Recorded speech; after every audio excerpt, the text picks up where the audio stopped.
Devarakonda municipality పరిధిలో నిబంధనలకు విరుద్ధంగా కొనసాగుతున్న ఆర్వో తాగునీటి ప్లాంట్లపై వెంటనే ప్రత్యేక దాడులు నిర్వహించాలని హ్యూమన్ రైట్స్ సెల్ తెలంగాణ రాష్ట్ర అధ్యక్షుడు బిఆర్ రాథోడ్ డిమాండ్ చేశారు.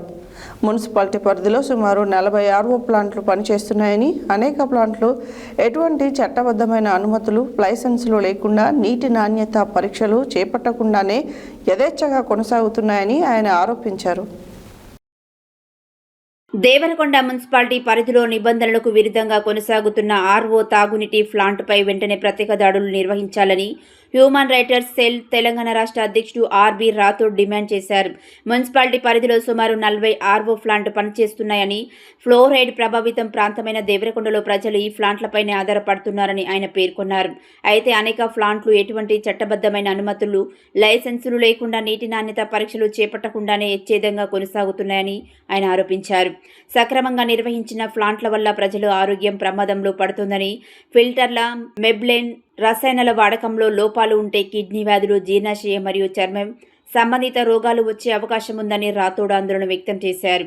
నమస్కారం, నా పేరు ఆర్బి రాథోడ్, హెచ్ఆర్సి రాష్ట్ర అధ్యక్షుడిని, దేవరకొండ 4th వార్డు 4వ వార్డు నివాసిని. నాకు 2 నెలల క్రితం కీళ్ళ నొప్పులు, విపరీతమైన నొప్పులు వస్తే నేను హైదరాబాద్ హాస్పిటల్ కన్సల్ట్ అయ్యాను.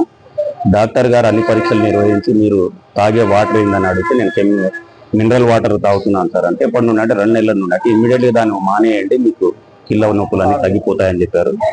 నేను దేవరకొండ మున్సిపల్ కమిషనర్ ఆఫీస్లో ఆర్టీఐ వేశాను. దేవరకొండ ఆర్ఓ ప్లాంట్లలో అసలు వాళ్ళకున్న పరిమితులు, అనుమతులు, వాళ్ళకున్న పర్మిషన్స్ ఏంటని తెలుసుకుందామని. కానీ నాకు వచ్చిన సమాచారం ఏంటంటే మా దగ్గర ఎటువంటి అనుమతులు కానీ వాళ్ళు తీసుకున్నట్టు రికార్డు లేదు. ఈవెన్ ట్రేడ్ లైసెన్స్ తీసుకున్న రికార్డు కూడా మా దగ్గర లేదు, అందుబాటులో లేదని చెప్పి నాకు సమాధానం చెప్పారు.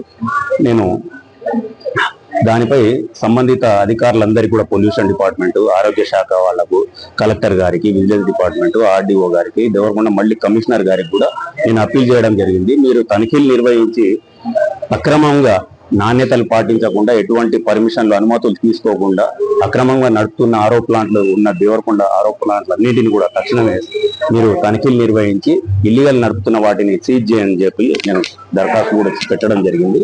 కానీ నేటి వరకు కూడా అధికారులు స్పందించలేదు. తక్షణమే సంబంధిత అధికారులంతా స్పందించి ఇమీడియట్ గా తనిఖీలు నిర్వహించి వెంటనే వాటిని సీజ్ చేసి ప్రజల ఆరోగ్యాలను కాపాడాలని చెప్పి మరీ కోరుకుంటున్నాను. నమస్తే.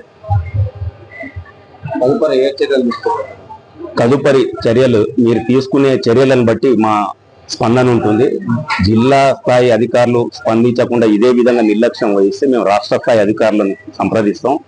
సంబంధిత శాఖలన్నిటిని కూడా మేము సందర్శిస్తాం. వాళ్ళకి అన్ని కూడా కంప్లైంట్లు చేస్తాం, ట్రిబ్యునల్కి వెళ్తాం, లోకాయుక్తకి వెళ్తాం, అధికారులను కూడా పార్టీలను చేసి పోరాటం చేసి మా హెచ్ఆర్సీ పరంగా మేము పోరాటం చేసి ప్రజలకు న్యాయం జరిగే వరకు పోరాటం ఆపమని చెప్పి మరి వెల్లడిస్తున్నాం.